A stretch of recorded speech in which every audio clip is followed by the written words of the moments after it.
Allah mengutus malaikat, malaikat pencabut nyawa gitu. Melihat enggak kita Pak ketika malaikat itu datang? Melihat.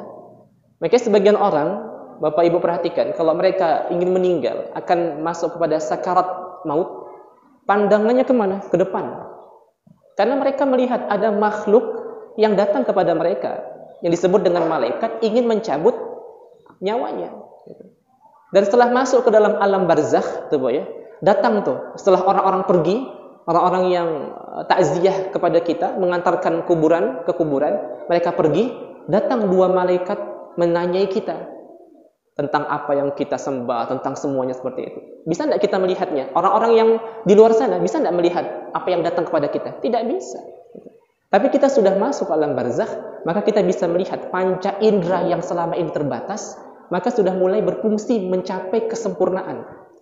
Kita bisa melihat nih, orang yang sudah meninggal itu, terkadang dia bisa melihat orang-orang yang sudah ditinggalkannya, anaknya, suaminya, istrinya, seperti itu. Tapi istrinya, suaminya, anaknya tidak bisa melihat orang tersebut. Makanya kesempurnaan itu sudah mulai ada.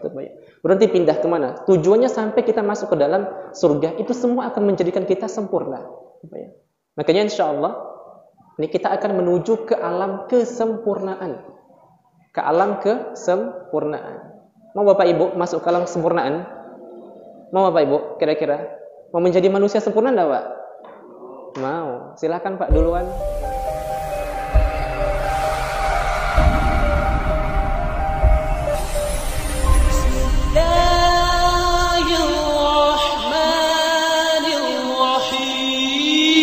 A'udzubillahi minasyaitonirrajim. Bismillahirrahmanirrahim. Alhamdulillahi rabbil alamin. Wassalatu wassalamu ala asyrafil mursalin. Sayyidina habibina Muhammad wa ala alihi wa ashabihi ajma'in. Allahumma anfa'na bima 'allamtana wa 'allimna ma yanfa'una wa zidna 'ilma. Subhanaka la 'ilma lana illa ma 'allamtana innaka antal 'alimul hakim. Rabbi shrah li sadri wa yassir li amri wa uqdatan bi lisani yafqahu qawli. Amma ba'd. Assalamualaikum warahmatullahi wabarakatuh.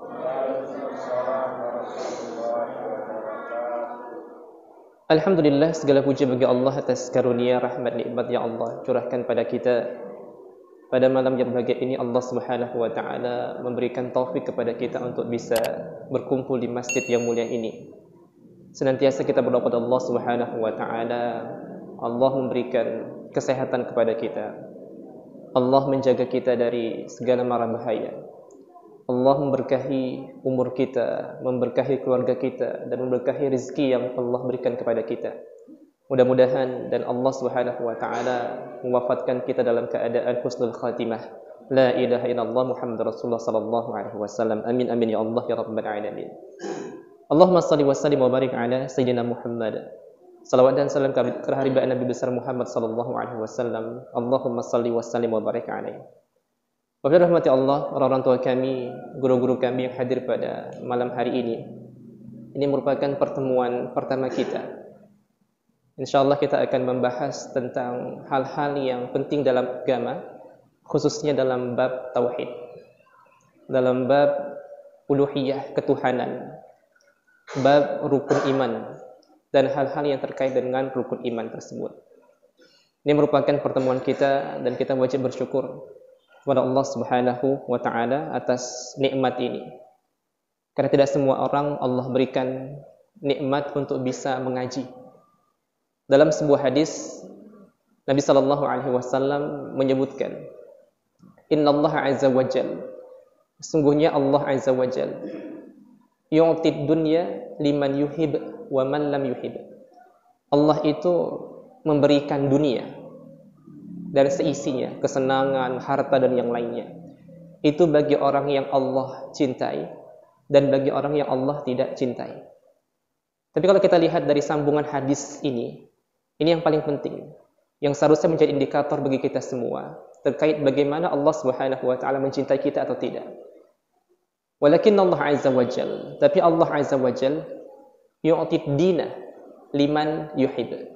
Tapi Allah Subhanahu wa taala hanya memberikan agama, pemahaman agama, kedekatan terhadap agama kepada siapa? Kepada orang yang Allah cintai. Oleh karena itu, jangan berbangga jika Allah Subhanahu wa taala memberi kita harta atau dunia. Belum tentu apa yang Allah beri itu Allah senang kepada kita. Bisa jadi itu merupakan ujian bagi kita semua. Tapi kalau kita diberikan pemahaman agama oleh Allah Subhanahu wa taala, maka sepantasnya lah kita bersyukur kepada Allah Subhanahu wa taala. Betul ya? Jadi menjadikan indikator kecintaan Allah itu bukan berkaitan tentang dunia dan yang lainnya, tapi pemahaman kita atau kedekatan kita terhadap Allah Subhanahu wa taala. Mudah-mudahan Allah Subhanahu wa taala memberikan pemahaman ini kepada kita semua dan senantiasa memberikan rasa pingin untuk mengaji di mana? Di masjid yang kita cintai ini, insyaallah. Amin amin ya Allah ya rabbal alamin. Allahumma shalli wa sallim wa barik ala sayyidina Muhammad. Salawat dan salam kepada Nabi besar Muhammad sallallahu alaihi wasallam. Allahumma shalli wa sallim wa barik alaihi. Baik, ikhwas sekalian. Insyaallah pada malam hari ini pertemuan pertama kita akan masuk kepada pembahasan tauhid tapi belum masuk kepada isinya. Kita akan membahas tentang muqaddimah atau pengantar hal-hal yang penting untuk kita pahamkan atau kita dudukkan terkait tentang ilmu tauhid ini. Sebelum kita membaca insyaallah kitab yang akan kita baca dalam pertemuan ini insyaallah yang akan datang juga insyaallah kita akan baca kitab Al-Aqidah Al-Islamiyah, yaitu akidah Islamiyah, arkanuha haqaiquha mufsidatuha. Akidah Islamiyah, rukun-rukunnya, hakikat-hakikatnya dan yang merusak akidah tersebut. Kitab ini mungkin cukup tebal, kalau kita baca dari kulit ke kulit mungkin menghabiskan waktu yang lama. Tapi insyaallah dalam pembahasan ini saya akan ambil bab-bab yang penting. Dalam artian rinciannya itu insyaallah kita akan baca beberapa pembahasan yang bab per bab akan kita baca, tapi tidak saya bacakan semua kepada bapak-bapak yang dirahmati Allah. Kenapa? Karena mungkin di sini ada yang berasal dari Saudi nggak Pak? Ini paham bahasa Arab nggak Pak nanti? Ada yang berasal dari Kuwait Pak? Nggak ada Pak ya. Dari mana Pak? Dari Yaman ada Pak? Nggak ada Pak ya. Nah, dari mana? Turki ada Pak? Oh Turki. Turunan. Baik. Jadi nggak ada intinya dari Timur Tengah nggak ada Pak ya? Timur Tengah nggak ada. Yang ada dari Timur Leste ada Pak? Nggak ada Pak? Nggak ada juga Pak. Ya. Insyaallah kitab ini berbahasa Arab, karangan ulama Syria, yaitu pengarangnya Dr. Mustafa Sa'id Khan Al-Khin dan Dr. Muhyiddin Debmisto. Ini ulama besar Syria dan sampai sekarang alhamdulillah masih hidup. Dan kalau kita lihat sekarang ini beberapa negara Timur Tengah termasuk Syria menjadi negara yang masih berkonflik kepanjangan. Kita berdoa kepada Allah, mudah-mudahan Allah memberikan ketenangan kepada orang-orang yang atau saudara kita yang berada di mana? Di Timur Tengah, khususnya di wilayah Palestina insyaallah. Baik, berahmati Allah. Terkait tentang tauhid. Manusia seharusnya, ini yang senantiasa saya sampaikan dan mungkin pernah juga saya sampaikan di masjid ini. Ada 3 pertanyaan fundamental yang harus kita senantiasa letakkan dalam hati kita sebagai seorang mukmin, sebagai seorang manusia. 3 pertanyaan ini menjadikan arah hidup kita itu akan terarah. Pertanyaan pertama, nah ini terbu ya. Pertanyaan pertama setelah ini Pak, ini iklannya ini. Ini kopi mana? Kopi atau Pak? Teh Pak. Baik, chai Pak ya. Baik, ada 3 pertanyaan fundamental.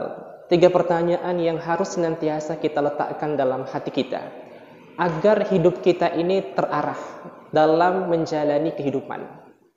Pertama, min aina ji'na? Dari mana kita datang? Itu pertanyaan pertama. Kedua, limadza ji'na? Untuk apa kita datang ke atas muka bumi ini? Dan ketiga, ila aina masiruna? Kemana kita akan kembali? Pertanyaan pertama, min aina ji'na? Dari mana kita datang? Dari mana Bapak Ibu? Dari perut ibu kita Bu? Enggak. Dari mana Bu Bapak? Kita datang dari surga, kita katakan seperti itu. Kampung halaman kita adalah surga. Dekat dengan Allah Subhanahu wa taala. Ketika Allah Subhanahu wa taala menciptakan Nabi Adam pertama kali, Allah letakkan di mana Bapak Ibu? Surga. Jelas seperti itu. Makanya Allah Subhanahu wa taala akan mengembalikan kita nanti juga setelah wafat kemana? Ke surga. Bagi yang berhak untuk masuk surga. Bagi yang tidak, maka akan letakkan pertama kali belum di surga, tapi dicuci dulu, di mana Bu? Di laundry dulu, di neraka. Kira-kira seperti itu. Syukur kalau laundrynya itu 1 jam Pak ya, ini berwaktu-waktu lama. Baik, maka kita katakan innalillahi wa inna ilaihi raji'un.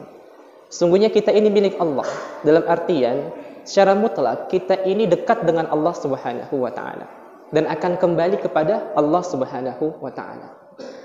Kedua, limadza ji'na? Untuk apa kita datang ke atas muka bumi ini? Jawabannya, wa ma khalaqtul jinna wal insa illa liya'budun. Aku ciptakan, kata Allah Subhanahu wa taala, jin dan manusia, wa ma khalaqtul jinna wal insa illa liya'budun, kecuali hanya, bukan untuk Pak ya. Kalau diartikan untuk menyembahku dalam ayat ini, itu bisa memberikan makna yang berbahaya secara tauhid. Mengapa? Kalau kita katakan contohnya Allah menciptakan jin dan manusia untuk menyembah Allah, berarti seolah-olah ada makna di sana Allah membutuhkan makhluk.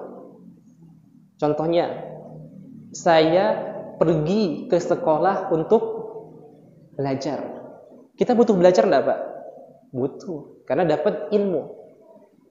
Saya pergi ke warung untuk makan, contohnya. Berarti saya butuh makan. Gitu. Makanya kalau Allah Subhanahu wa taala dalam ayat ini kita terjemahkan, memang banyak terjemahan itu karena bahasa Indonesia terbatas, Pak ya.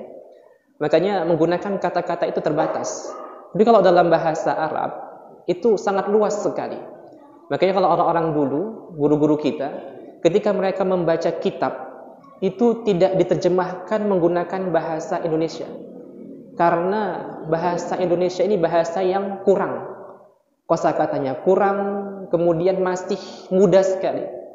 Kalau di pondok-pondok pesantren, kecuali pesantren kilat Pak ya, itu nggak ada kitab kuningnya Pak. Nah, 3 hari cuma pesantren kilat biasanya anak-anak. Kalau sekarang nggak ada lagi Pak ya, pesantren kilat. Nah, itu biasanya guru-guru kita atau kiai-kiai itu, syekh-syekh itu, mereka membaca kitab diterjemahkan ke dalam bahasa daerah.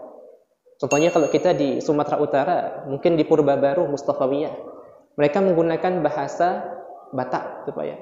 Atau kalau di Sunda itu menggunakan bahasa Sunda. Di Jawa, apalagi di Jawa mereka menggunakan bahasa Jawa untuk menerjemahkan ke dalam bahasa yang dipahami. Kalau kita kembali tadi kepada ayat tadi, wa ma khalaqtul jinna wal insa illa liya'budun, jangan diterjemahkan untuk menyembahku, tapi hikmahnya seperti itu. Karena lam di sini lil hikmah. Tidaklah kujadikan jin dan manusia kecuali hikmahnya mereka menyembahku. Jadi kalau dikatakan hikmahnya itu ibadah yang Allah berikan kepada kita, penciptaan kita ini bukan kebutuhan Allah, tapi kebutuhan kita, rasa syukur kita kepada Allah Subhanahu wa taala. Maka dibalik Pak ya, dibalik. Konsepnya seperti itu. Kalau selama ini kan kita berusaha memahamkan bahwa ini satu mungkin pemahaman yang mungkin nanti insya Allah akan kita luruskan. Ketika seorang itu beribadah, tuh Pak ya, setelah melaksanakan sholat fardu, contoh melaksanakan sholat isya tadi, dalam hatinya sudah tuh ada rasa bahwa ya Allah, hamba telah melaksanakan kewajiban yang engkau berikan kepada hamba atau engkau perintahkan kepada hamba. Maka sekarang hamba berdoa kepadamu, maka kabulkan doaku ya Allah. Kira-kira seperti itu Pak ya. Kenapa? Karena dalam hati kita sudah beribadah, jadi kita memiliki poin atau memiliki kekuatan ketika kita berdoa kepada Allah, seolah-olah Allah Subhanahu wa taala wajib mengabulkan doa kita. Tuh Pak ya, kira-kira seperti itu. Lantas kalau kita tidak beribadah, kira-kira Allah Subhanahu wa taala itu turun pangkatnya enggak, Pak? Enggak. Maka sebenarnya jangan dirubah atau jangan dibalik bahwa kitalah yang butuh kepada Allah Subhanahu wa taala, bukan Allah yang butuh kepada kita. Ya? Makanya ibadah itu Allah menciptakan semua kita untuk apa? Untuk ibadah. Itu. Jadi pertanyaan kedua, limadza ji'na? Untuk apa kita datang? Jawabannya adalah untuk beribadah kepada Allah Subhanahu wa taala. Dan jangan dipahami ibadah di sini dengan ibadah yang sempit, tidak. Ibadah di sini adalah ibadah yang seluas-luasnya. Kenapa? Karena segala amal, ini Pak ya, amal yang memiliki niat untuk agama, untuk Allah Subhanahu wa taala dikatakan ibadah. Tapi segala amal yang tidak diniatkan untuk Allah tidak dikatakan ibadah. Maka nanti insya Allah dalam bahasan fikih, salah satu fungsi niat membedakan antara perbuatan biasa sehari-hari dengan ibadah. Contohnya, Bapak Ibu mandi, Bapak-bapak hari Jumat mandi pagi itu. Mandi pagi. Kalau tidak diniatkan untuk mandi Jumat, itu kira-kira sah enggak, Pak? Ya sah-sah saja karena mandi. Tapi kalau ketika mandi itu menyiramkan air ke atas kepala kita sampai merata ke seluruh badan dan diniatkan untuk beribadah mandi sunnah Jumat, pahala enggak, Pak? Pahala. Ibu makan di rumah seperti itu, sesuap, dua suap, bismillah. Gitu. Kemudian tanpa ada niat bahwa ya makan aja seperti itu. Tidak ada rasa niat untuk beribadah kepada Allah. Itu tidak dianggap. Makanya ketika kita makan, ya niatkan bahwa ya Allah dalam hati atau dalam pertama kali ketika makan senantiasa dalam hati letakkan, ya Allah, mudah-mudahan suapan yang masuk ke dalam mulut hamba ini menjadikan hamba kuat untuk bisa beribadah kepadamu. Kira-kira seperti itu. Jadi ibadah. Kalau tidak diniatkan maka tidak ada nilai ibadah di sana. Betul ya? Nah, makanya ibadah itu tidak dipahami sebagai sholat, puasa, zakat saja tidak. Tapi segala niat, segala amal ibadah yang ada niat agama di sana, maka menjadi ibadah. Makanya pernah kita sampaikan kalau nggak salah di sini juga bulan Ramadan. Berapa banyak perbuatan yang seolah-olah terlihat perbuatan dunia dengan niat yang baik, maka menjadi perbuatan akhirat. Betul ya? Seperti tadi, makan, mandi, minum, betul ya? Olahraga, naik sepeda, naik goes itu pagi-pagi itu Pak ya. Itu kalau kita niatkan itu perbuatan dunia tidak terlihat, perbuatan dunia. Tapi kalau kita niatkan untuk ibadah, jadi ibadah. Tapi berapa banyak kebalikannya, perbuatan yang seolah-olah terlihat perbuatan akhirat dengan salah niat, maka menjadi perbuatan dunia. Tuh. Ada seorang yang sholat, melaksanakan ibadah sholat di masjid. Nah, dikatakan dia niatnya benar sholat, tapi rasa-rasanya itu bukan untuk Allah Subhanahu wa taala, agar dikatakan orang yang alim, orang yang tawadu, orang yang rajin beribadah. Nah, itu salah. Gitu. Maka menjadi perbuatan dunia, tidak menjadi perbuatan akhirat. Ya? Maka jangan dipahami bahwa ibadah di sini hanya ibadah yang sempit saja. Tidak. Ibadah secara umum.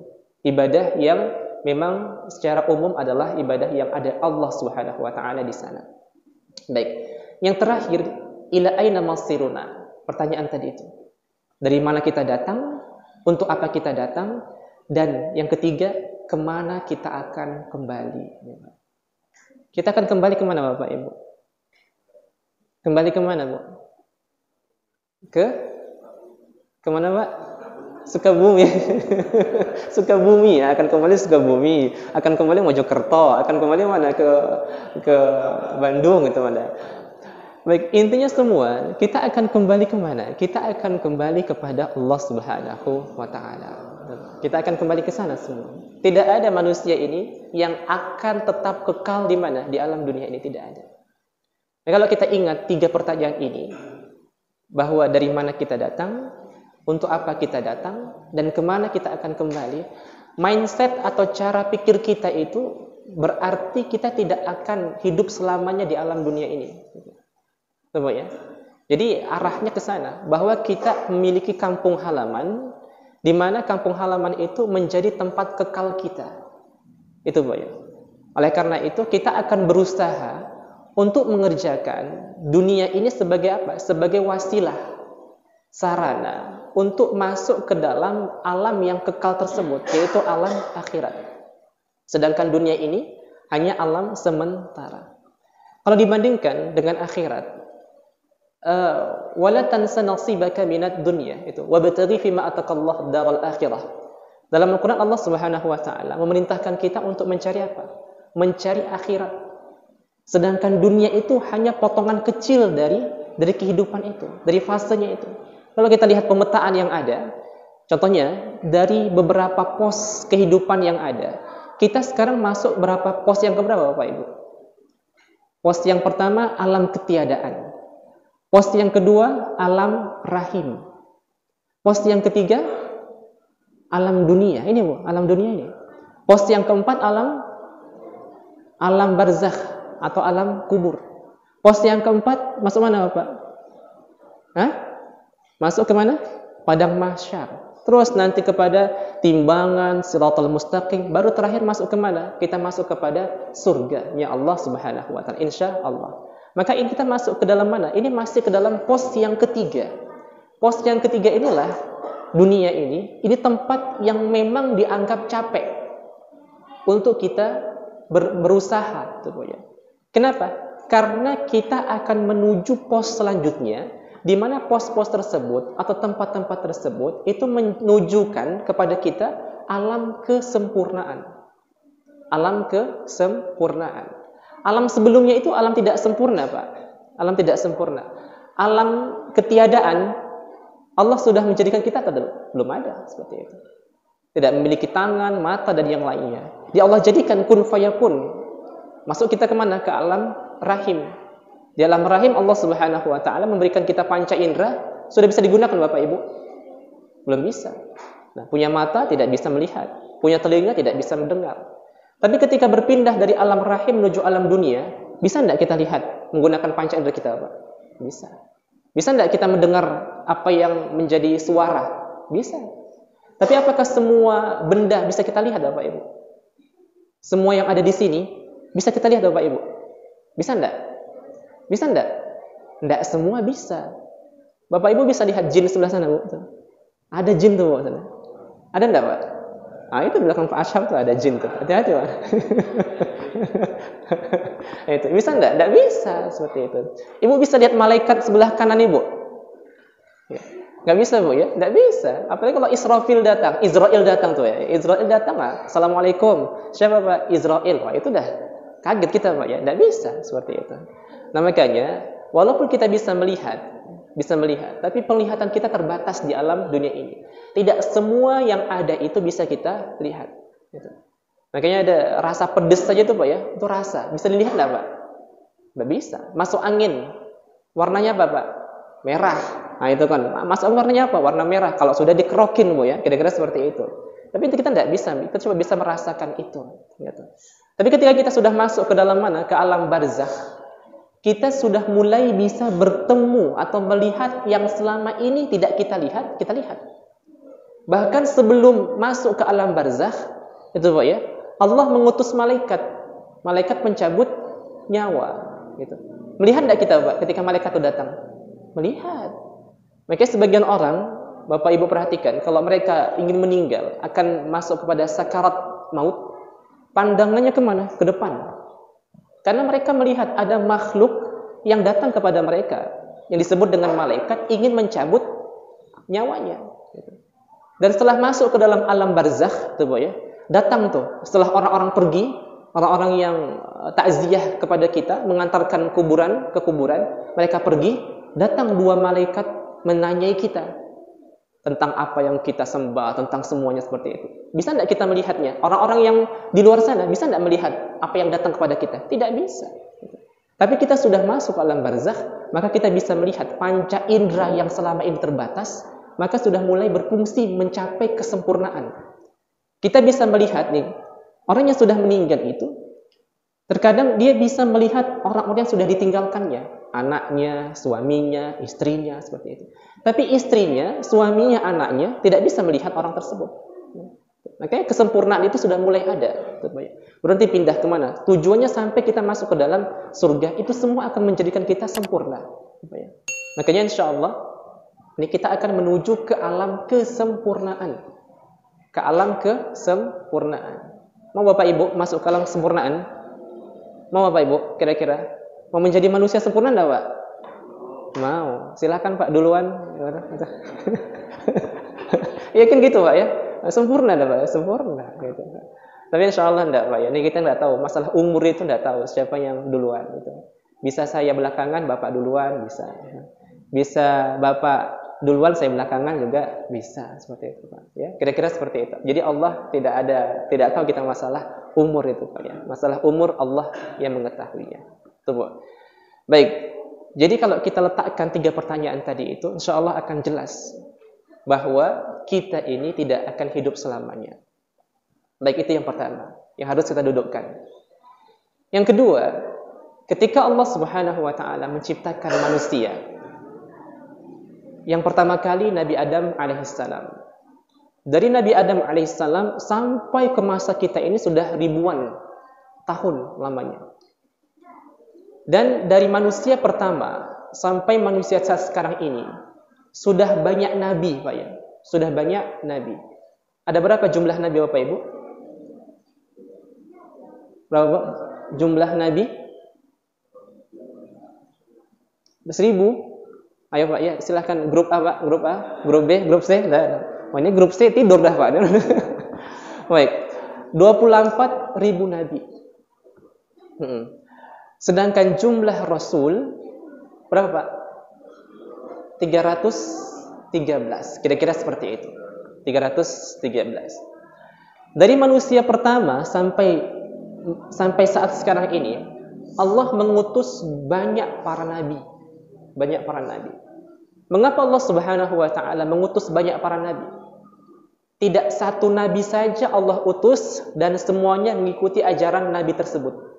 Mengapa harus ada Nabi Adam, Nabi Idris, Nuh sampai kepada Nabi besar Muhammad sallallahu alaihi wasallam? Itu membuktikan bahwa satu, rahmat Allah Subhanahu wa taala itu luas kepada manusia. Coba ya. Rahmat Allah itu luas kepada manusia. Mengapa? Karena manusia ketika diciptakan di alam dunia ini, mereka pada dasarnya memiliki fitrah. Fitrah bertauhid kepada Allah Subhanahu wa taala. Mengapa? Karena sebelum mereka diciptakan masuk ke dalam alam rahim, Allah mengambil sumpah janji kepada kita semua nih, Pak. Tapi kita tidak ingat. Alastu bi rabbikum? Allah bertanya kepada kita, bukankah aku Tuhanmu? Apa jawab kita? Qalu bala. Ya, mereka atau kita mengatakan, ya Allah, Engkau adalah Tuhanku, Engkau adalah penciptaku, Engkau adalah segalanya seperti itu. Tapi ketika kita sudah masuk ke alam dunia, contohnya, sudah keluar tuh Pak ya, sudah keluar dari perut ibu kita. Terkadang langsung itu Pak, syaitan itu mulai menggoda kita. Kenapa? Karena memang syaitan itu berusaha untuk menjauhkan kita dari siapa? Dari Allah Subhanahu wa taala. Sehingga ketika kita masuk ke alam dunia, apa yang disyariatkan oleh Islam pertama kali? Ini hak anak dari orang tua, dari ayah khususnya. Dulu waktu Bapak Ibu melahirkan anak pertama atau anak kedua, itu apa yang pertama kali Bapak kerjakan untuk anak yang baru lahir ini? Apa Pak? Azan dan iqamah.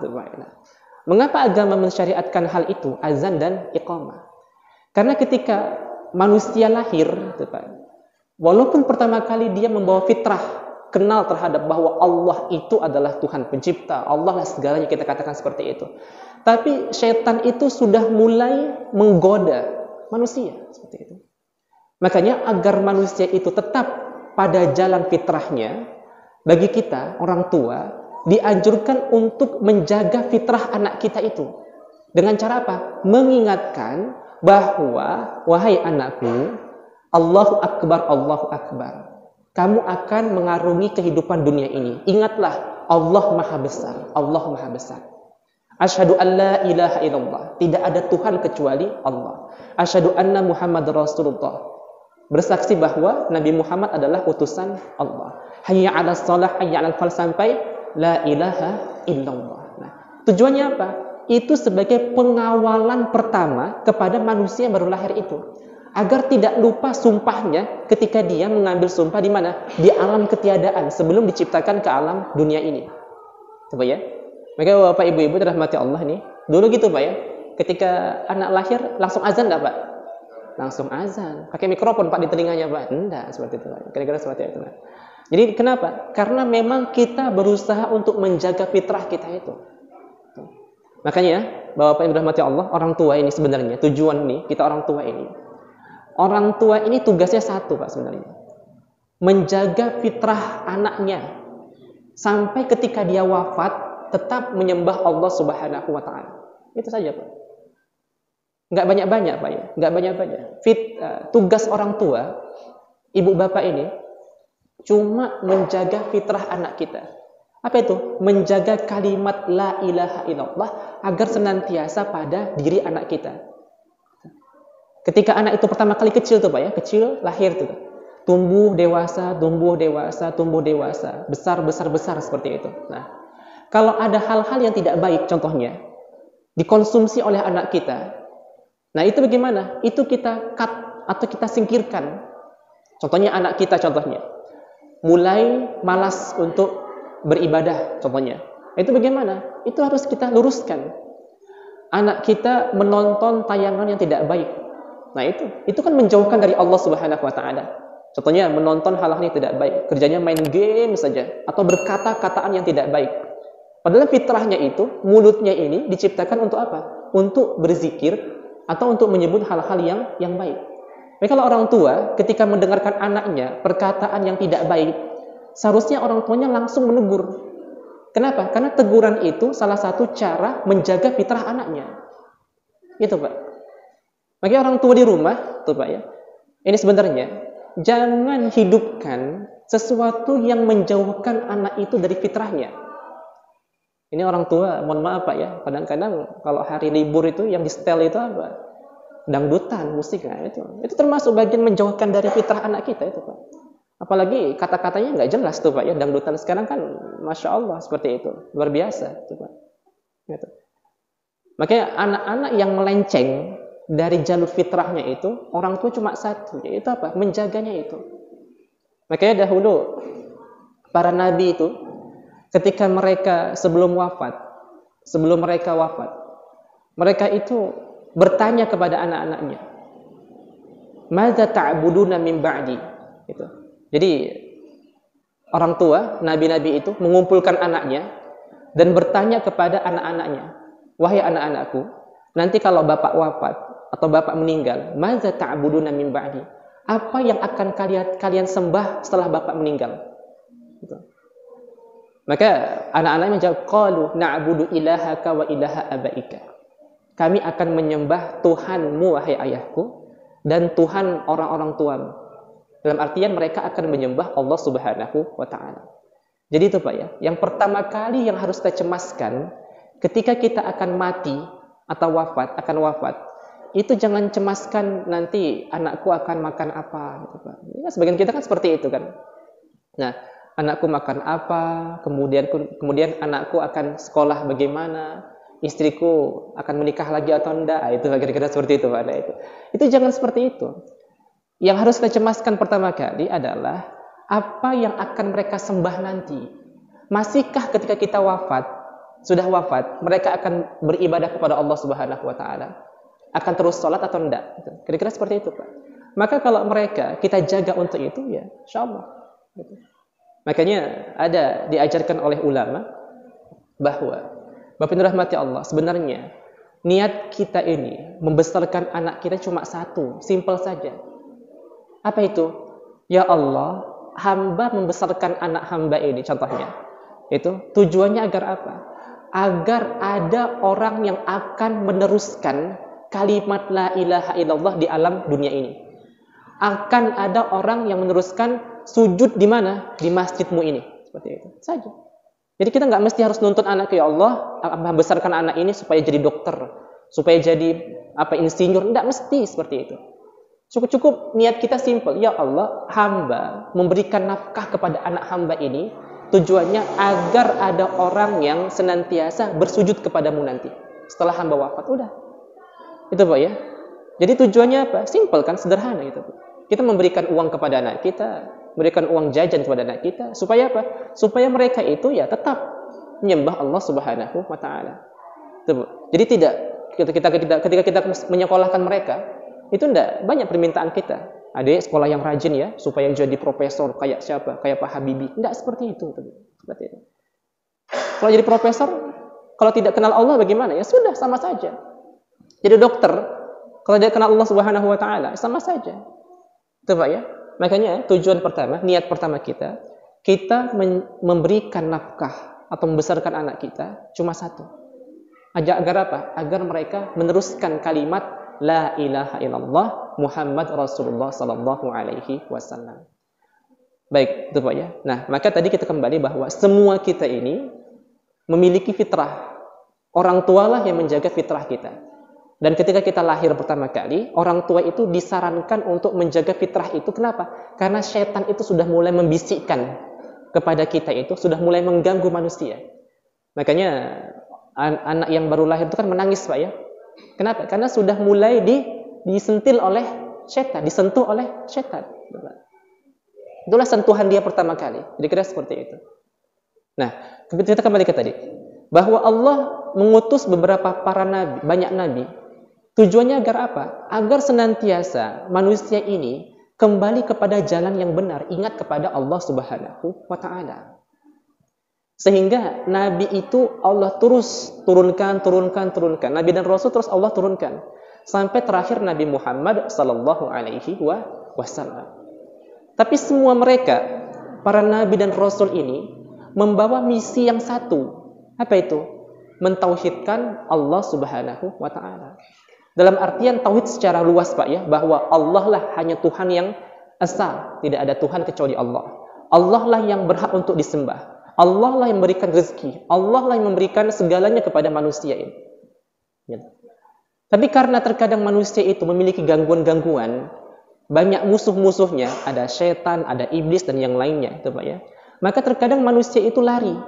Dari mana? Dari jalurnya, dari fitrahnya. Sehingga Allah butuh mengembalikan manusia kepada fitrahnya dengan mengutus nabi tadi.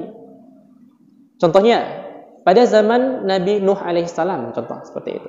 Pada zaman Nabi Nuh alaihissalam, pertama kali manusia itu kan mulai banyak itu pada zaman siapa? Setelah Nabi Adam, Idris, itu banyak manusia. Masuk kepada zaman Nabi Nuh. Nah, di zaman Nabi Nuh ini, manusia itu sebelumnya itu mulai apa? Mulai bergeser.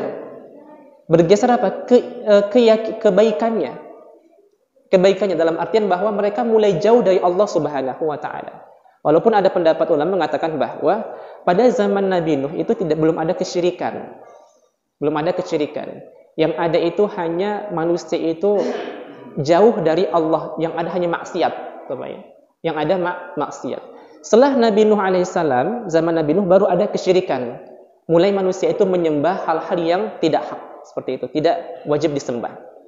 Nah, kita kembali tadi bahwa mereka itu mulai geser. Makanya Allah utus siapa? Nabi Nuh alaihissalam. Untuk apa? Untuk mengembalikan manusia kepada penciptaan yang asalnya itu ingat kepada Allah Subhanahu wa taala. Makanya semua yang hidup pada waktu itu Allah binasakan kecuali 80 orang yang masuk ke dalam kapal Nabi Nuh alaihissalam. Dan semua 80 orang tersebut itu juga tidak memiliki keturunan. Keturunan yang ada di alam dunia ini itu semuanya berasal dari anak Nabi Nuh alaihissalam. Anak Nabi Nuh ada 4. Kan'an yang mati kena air bah, yang tidak mau naik ke kapalnya. Ketiga, yang kedua apa? Sam, Ham, dan Yafis. Itu 3 anak Nabi Nuh. Sam, Ham, dan Yafis. Kita ini Bapak Ibu dirahmati Allah nih. Ini termasuk keturunan dari 3 tadi itu. Kalau Sam itu keturunan mereka, keturunan Sam ini, Sam bin Nuh, Sam anak Nabi Nuh itu berada di mana? Berada di wilayah Timur Tengah. Daerah Timur Tengah itu keturunan siapa? Sam. Orang Arab, orang Israel, itu keturunan siapa? Sam. Kemudian keturunan Ham itu di mana? Keturunan Ham itu berada di wilayah Afrika. Jadi anak Nabi Nuh yang kedua itu wilayah Afrika. Ham bin Nuh, orangnya hitam, Pak ya. Kira-kira seperti itu. Kalau kita ini keturunan siapa, Pak? Ada yang mengatakan keturunan anak Nabi Nuh yang ketiga, Yafis. Makanya kalau diurut sampai ke atas, kita ini tidak terlepas dari 3 keturunan anak Nabi Nuh tadi, Sam, Ham, dan Yafis. Itu Pak ya. Nah itu. Makanya hidungnya pesek-pesek, gitu Pak ya, kira-kira seperti itu. Gitu. Pendek-pendek itu Pak. Kulitnya sawo matang gitu Pak ya, wallahu a'lam. Nah, jadi diutus para nabi itu tujuannya agar tetap menjaga fitrah manusia, yaitu la ilaha illallah Muhammad Rasulullah sallallahu alaihi wasallam. Tujuannya agar satu, yaitu mereka meyakini bahwa Allah itu tetap ada. Allah itu dekat, Allah itu yang menjadikan mereka. Bapak ya. Jadi butuhlah diutus para nabi. Dan kemudian juga, mengapa Allah Subhanahu wa taala mengutus para nabi? Kalau manusia yang menggunakan akalnya, terkadang mereka bertanya, kita hidup di alam dunia ini. Selanjutnya, kalau kita mati, kita akan menuju kemana? Kira-kira seperti itu, Pak. Contoh kita nggak ada agama, nggak ada kitab suci yang memberikan petunjuk kepada kita. Pasti orang-orang ketika menggunakan akalnya, sipulan mati. Ketika dia mati itu, apakah sudah putus seperti itu? Apakah dia akan berjalan di alam lain atau kembali kemana? Ke dunia ini. Makanya kan banyak pemahaman agama dalam hal ini. Contohnya dalam agama Buddha Pak, atau agama Hindu, itu Pak ya. Ada istilah reinkarnasi kan Pak. Nah seperti itu. Orang yang mati kemudian bisa kembali lagi menjadi reinkarnasi. Kalau dia memiliki amal yang baik pada kehidupan sebelumnya, akan menjadi manusia. Tapi kalau tidak, memiliki amal yang buruk akan menjadi hewan, seperti itu Pak ya. Mungkin kalau kita lihat nonton film apa itu, Sun Gokong tuh Pak ya, Cupat Kai itu itu reinkarnasi dari mana? Dari kejadian yang buruk seperti itu. Itu. Tapi kalau kita umat Islam, nah kan bertanya seperti itu. Kemana orang itu setelah mereka tidak ada, tidak bernyawa lagi? Makanya kita butuh kepada informasi ini. Diinformasikanlah kepada kita dari Nabi SAW atau dari para nabi bahwa wahai manusia, kamu nanti ketika mati akan masuk ke dunia lain yang disebut dengan alam selanjutnya, alam barzakh. Alam barzakh, pindah seperti itu. Maka kita butuh seperti itu. Oleh karena itu, informasi inilah yang mendekatkan kita kepada Allah Subhanahu wa taala. Maka dibutuhkan diutus para nabi tadi. Oh ya? Nah, dan selanjutnya dalam agama kita, dirahmati Allah, pemahaman terhadap nilai tauhid ini sangat penting sekali. Terakhir ini, dalam artian apa? Kita hidup ini dirahmati Allah, kalau tidak bertauhid, itu pondasi kehidupan kita itu tidak ada.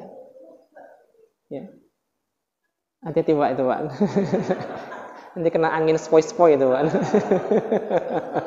Nah, insyaallah. Baik. Kalau kita tidak bertauhid, berarti pondasi hidup kita itu tidak ada. Karena pondasi yang utama adalah tauhid kita. Hanya, mengapa kita perlu belajar ilmu tauhid Bapak yang dirahmati Allah? Enggak cukup cuma kita mengenal Allah Subhanahu wa taala dan nabi itu, Nabi Muhammad sebagai nabi kita. Benar cukup, boleh saja. Karena awal wajibin ala kulli mukallaf al-ma'rifah. Hal yang pertama kali wajib dilakukan oleh seorang mukallaf adalah mengenal. Mengenal siapa? Mengenal Tuhannya dan mengenal siapa? Mengenal nabinya saja. Kalau sudah tahu bahwa, contohnya, seorang yang mukallaf, yang sudah balik, ditanya, siapa yang menciptakan dirimu? Allah. Siapa yang menciptakan alam semesta ini? Allah. Siapa yang berikan kamu hidup? Allah. Seperti itu. Sudah terlepas dia. Siapa nabimu? Nabi Muhammad SAW. Sudah terlepas. Dikatakan orang tersebut sudah menjadi orang yang beriman.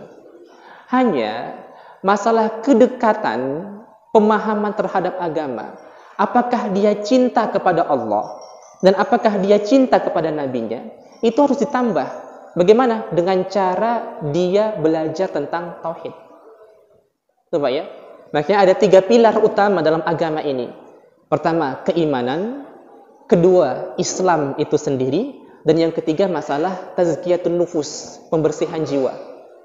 Dan ketiga hal ini menurunkan ilmu-ilmu. Keimanan melahirkan ilmu tauhid. Keislaman melahirkan ilmu fikih, syariat. Dan tazkiyatun nufus, ihsan, disebut ihsan, itu melahirkan apa? Ilmu tasawuf atau ilmu tazkiyatun nufus, tuh, Pak. Dan ketiga ilmu inilah yang harus kita pelajari, tuh, Pak. Dan kita saat ini kita pelajari salah satu pilar, yaitu ilmu tauhid. Itu satu, Pak. Kedua juga, terkadang dalam masalah ibadah, kita ini, ya mohon maaf Pak ya, perlu halnya kita luruskan.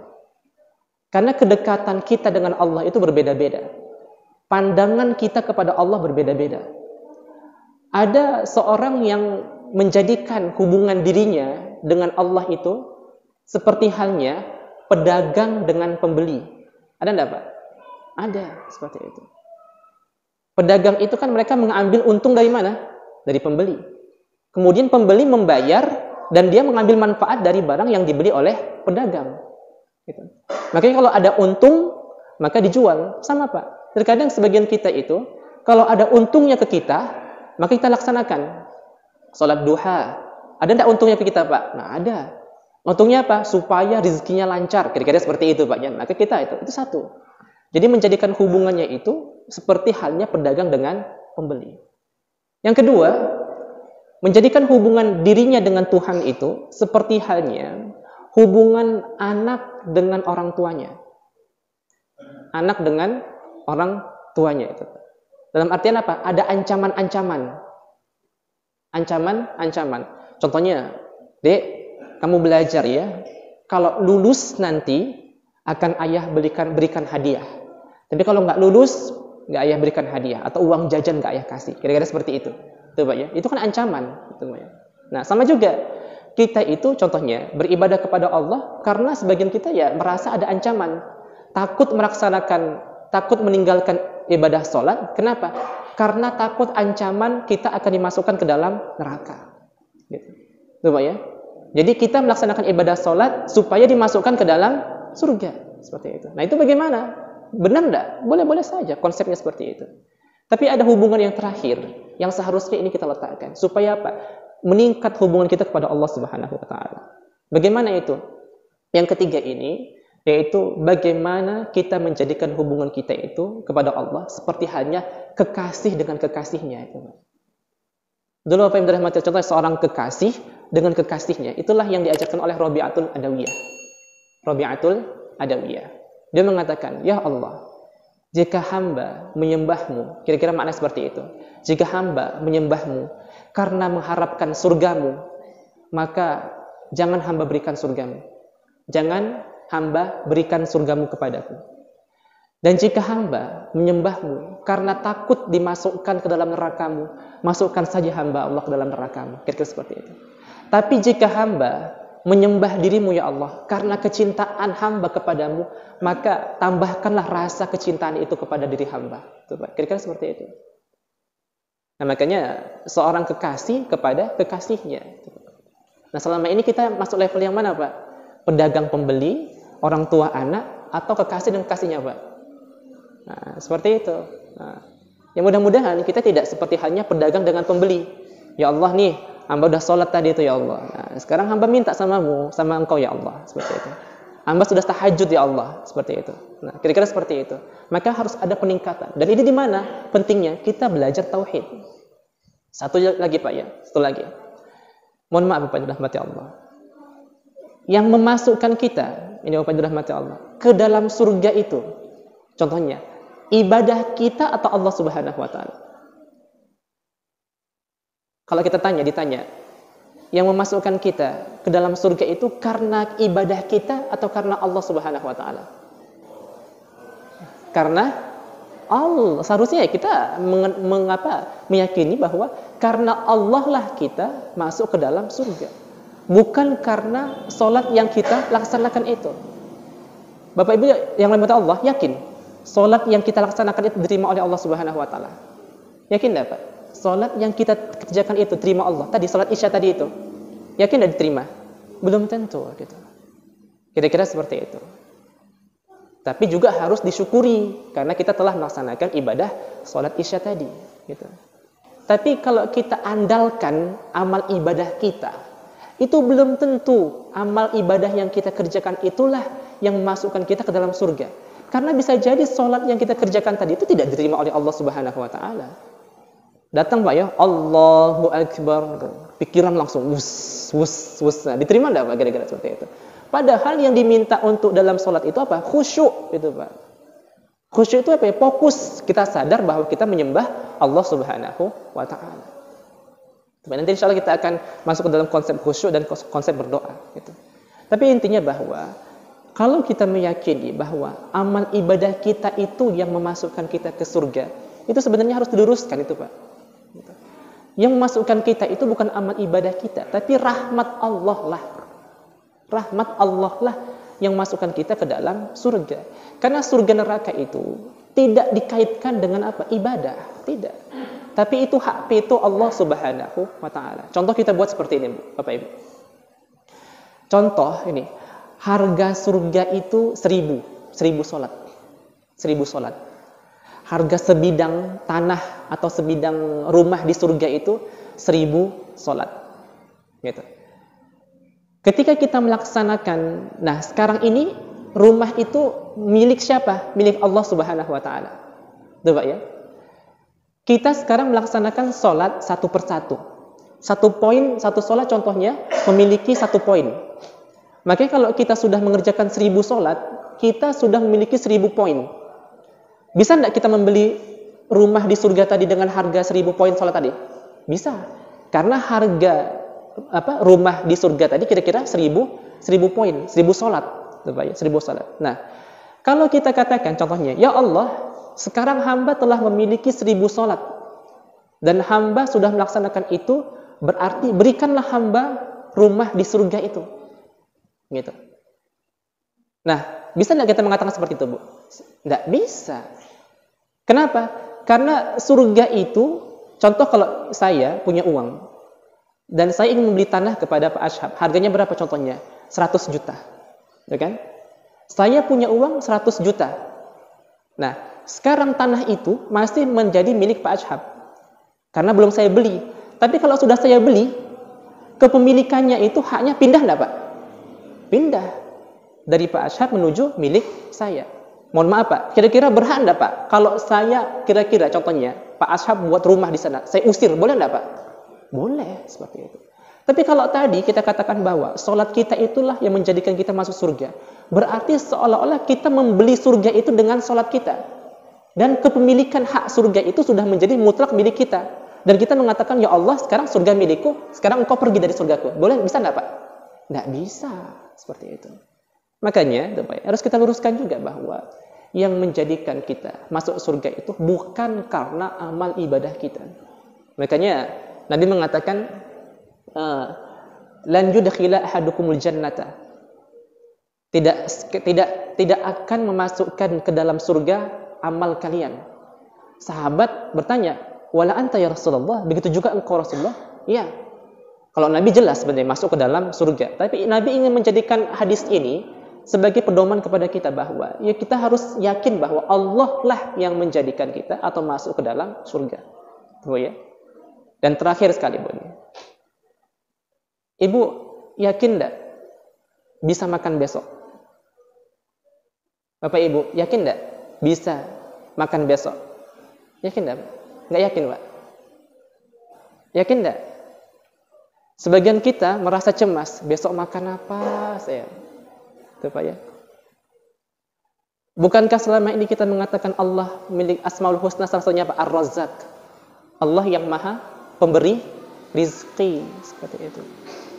Kalau kita masih khawatir terhadap rahmat Allah, rezeki Allah, sedangkan kita sudah mengatakan Allah pemberi razak, Allah memberi rezeki, berarti itu masih ada sesuatu tauhid kita yang harus kita perbaiki itu, Pak. Gitu. Kalau kita yakin terhadap tauhid kepada Allah Subhanahu wa Ta'ala, makanya kita harus yakin bahwa Allah lah besok insya Allah akan memberikan kita rezeki. Kenapa? Karena Allah memiliki nama Ar-Razzaq yang memberikan rezeki kepada kita. Oleh karena itu, yakinlah bahwa selama kita masih hidup, Allah akan tetap memberikan kita apa? Rezeki kepada kita. Jangan cemaskan rezeki itu. Makanya Imam Syafi'i mengatakan, inna rizqi la ya'kuluhu ghairi fatma'anna qalbi. Sungguhnya rizkiku itu, kata Imam Syafi'i, rizkiku itu tidak akan dimakan oleh orang lain, maka tenanglah hatiku. Tuh ya. Makanya kalau kita yakin terhadap Allah, Sudah tenang itu. Tidak ada saingan-saingan seperti wah diambil rezekinya, enggak seperti itu. Tuh ya. Nah, oleh karena itu kita perlu belajar tauhid. Dan dalam tauhid ini nanti insya Allah kita akan baca kitab ini Pak ya. Mudah-mudahan Allah berikan taufik kepada kita untuk bisa menyelesaikan kitab ini. Kita akan belajar 3 hal. Judul besar tauhid itu 3 hal. Pertama, uluhiyat, terkait tentang ketuhanan Allah. Bagaimana Allah Subhanahu wa ta'ala. Kita tidak mikirkan tentang Allah, tapi Asmaul Husna. Kemudian berhubungan dengan sifat-sifat Allah seperti itu. Ya, berhubungan dengan hal-hal yang mustahil bagi Allah, yang wajib bagi Allah dan yang jaiz bagi Allah seperti itu. Itu berhubungan dengan apa? Uluhiyat, ketuhanan. Jadi hal-hal yang berhubungan nanti ya, kalau kita belajar tentang sifat-sifat Allah, ada wujud, qidam, baqa, mukhalafatul hawadis dan yang lainnya. Ada Asmaul Husna, Ar-Rahmanu, Ar-Rahimu, Al-Maliku, Al-Quddus dan yang lain sampai Al-Basir, As-Sabur seperti itu. Itu yang pertama, masalah ketuhanan, uluhiyat. Dan yang kedua, masalah nubuat, kenabian. Masalah nabi, masalah kitab suci, berhubungan dengan malaikat gitu. Dan terakhir, masalah sam'iyat. Sam'iyat itu apa? Hal-hal yang disampaikan oleh para nabi dari Allah Subhanahu wa ta'ala. Contohnya tentang apa? Tentang hari kiamat. Tentang qada dan qadar, kapan terjadi hari kiamat, apa tanda-tanda kiamat, tentang alam kubur, tentang surga neraka, tentang Dajjal, tentang Ya'juj dan Ma'juj, itu banyak. Nah, kira-kira kita yakin enggak Pak ada surga neraka? Yakin. Yakin enggak Pak kira-kira Dajjal turun Pak? Tahu Pak? Kira-kira yakin enggak ada Dajjal? Nah, yakin. Itu dari mana? Itu dari hal-hal yang seperti itu. Makanya kita ada rukun iman yang 6 itu, kita akan perluas. Intinya 3 tadi. Uluhiyat, nubuat, dan sam'iyat. Itu Pak ya. Jadi insya Allah akan kita selesaikan pembahasan ini. Dan mudah-mudahan dengan kita memahami tauhid ini, yang dirahmati Allah, kita kenal ilmu tauhid ini, paham terhadap tauhid, bagaimana kita bisa mencontoh sifat-sifat Allah. 1. Karena kita kenal Allah Subhanahu wa ta'ala. Contoh Allah Ar-Rahman, Allah Maha Pengasih. Kita contoh itu Allah Subhanahu wa ta'ala. Iman kepada malaikat, contohnya, itu menghasilkan bagaimana kita mencontoh malaikat. Malaikat itu amanah. Coba ya, contohnya malaikat itu amanah. Mereka kedua, mereka senantiasa taat kepada Allah. Nah, kita contoh itu. Iman kepada contohnya apa? Kitab. Kita jadikan kitab suci kita itu sebagai apa? Pedoman hidup, sebagai hakim. Kalau ada masalah-masalah berhubungan dengan kehidupan, kembalikan kepada kitab suci kita. Iman kepada apa? Kepada hari kiamat. Ya, kita yakin bahwa amal ibadah kita itu akan kita peruntukkan di mana? Di hari kiamat.